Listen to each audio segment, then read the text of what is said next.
Okay, but I keep hearing on the radio that we are justified without works. Now, is that true? Justified apart from works? Yes.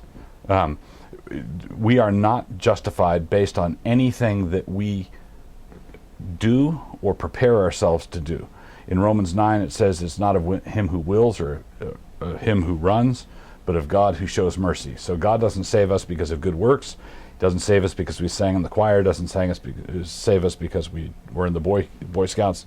Doesn't save us because of our boyish good looks. None of that. So the people are saved. When people are saved, it's because of the righteousness of Jesus Christ being given to them as a gift, plus nothing. So I can lose my justification? No. If God, whatever God gives, God gives. So if someone is one of the elect, you may have picked up on the radio that you're asking questions of a Calvinistic pastor.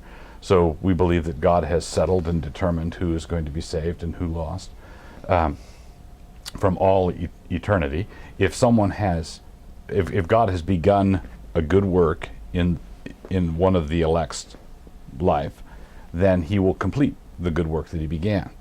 That doesn't mean that someone cannot be attached to the church via baptism or false profession in baptism or all the different ways that people join the church. The wheat field, as Jesus says, has tares in it. There are weeds in the wheat field. But those people who fall away are people who fall away who they never had the root of the matter in them. If someone is truly converted by God, one of the elect, then they're going to persevere to the end. Well, the next question I was going to ask was, if I could lose my justification, then how do I get it back if I lose it? But I guess what you're saying is that that's not an option. Right. You can't. It's not possible for one of the elect to lose their justification. The justification is that declaration that God makes over a person at the point where they're converted.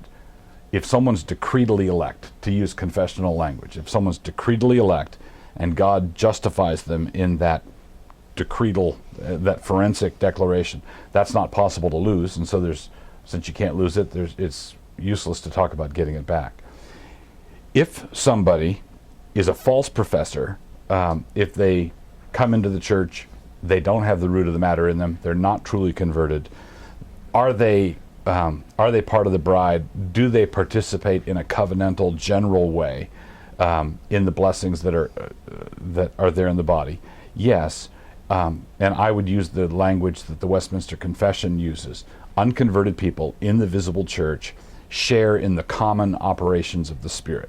So there's some measure of blessing for them there, but it's not final blessing. It's not a blessing that can't be lost. It doesn't do them any good in the end. So it's the common operations of the Spirit. The kind of efficacious justification, no, you can't lose it, and therefore can't get it back.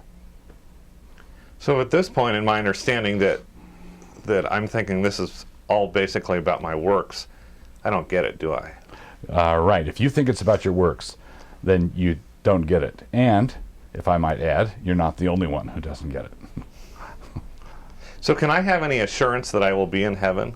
Since many Christians don't get to heaven, how do I know I'm not one of them? Okay, well, many professing Christians don't get to heaven. Many covenantal Christians don't get to heaven.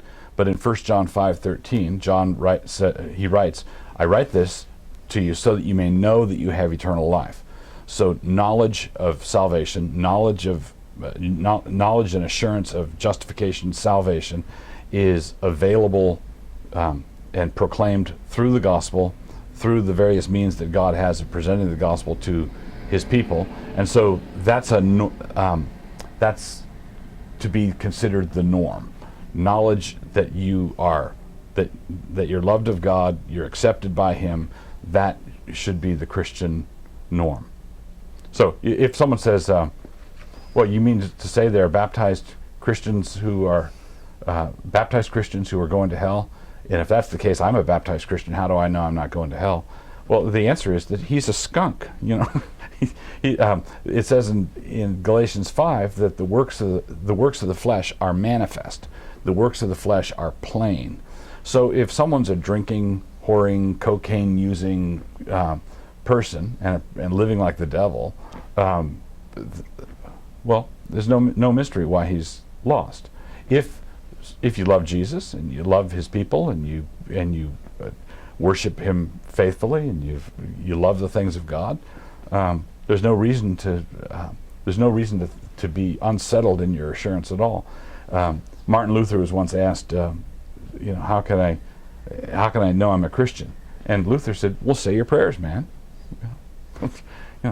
Look to Jesus. Look to Christ. There's no assurance apart from looking to Christ.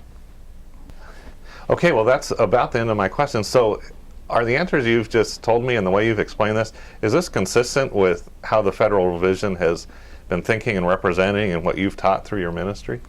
Yeah, it's consistent. I won't say that I've learned nothing over the years, but the thread of my answers here has been what I've been trying to communicate and what I've been teaching through this whole controversy. Yeah, so I've not changed anything fundamental. I came into the Reformed faith in the late 80s. So before that, I was an evangelical Arminian. When I came into the Reformed faith, it took a few years for me to come to the Reformed view of baptism, the broader covenantal view of baptism. So I became a Calvinist in 1988, became Reformed more broadly in 93, and since that time, I have consistently maintained the doctrines of grace, the 5 points of Calvinism, the 5 solas of the Reformation, and not only have I articulated them consistently, I've articulated them clearly, and I believe without ambiguity. And I think that there are some people who have a political need for me to have changed my mind, or they'll say, yes, he sounds orthodox now, but he's being disingenuous. So if you say things that sound like they're not orthodox, people will say, see. If you say things that are orthodox, they will say he's lying.